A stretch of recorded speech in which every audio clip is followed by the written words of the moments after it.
Mainit na sinalubong ng provincial government ng Camarines Sur ang embahada ng Japan sa Pilipinas na pinangunahan ni Ambassador Endo Kazuya.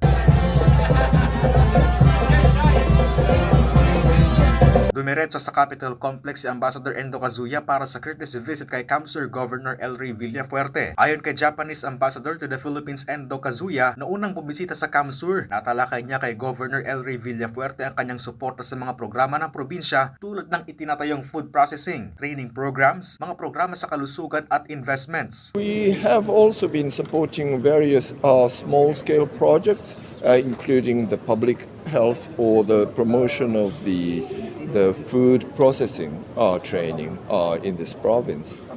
And at the same time, there are some Japanese companies who have been investing in this province. Sa courtesy visit ni Ambassador Endo, inilatag rin ni Governor El Rey Villafuerte sa hiling ng embahador ang mga areas for investment sa probinsya. Target rin ng gobernador na maipakilala sa Japan ang natatanging ganda ng probinsya sa tulong ni Ambassador Endo. For more than 1 hour, nilatag natin whether renewable energy, agriculture, information technology, and we're setting up a meeting na sa mga travel agents sa Japan that gusto natin i-attract ang mga turista na Japanese sa ating probinsya.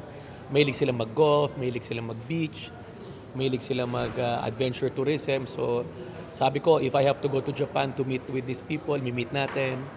Then yung mga Japanese tourist operators na nagdadala ng 100,000 turista sa Philippines, imi-meet rin natin sa Manila para maging part ng Camsur sa destination. Naghandog rin ang Japanese government ng ambulansya sa LGU Sipocot sa tulong ni Camsur 1st District Representative Hori Horibata. Malaking tulong muna ito sa bayan lalo't may karagdagang transport asset sa pagbiyahe ng mga pasyente sa mga ospital tulad sa Bicol Sanitarium.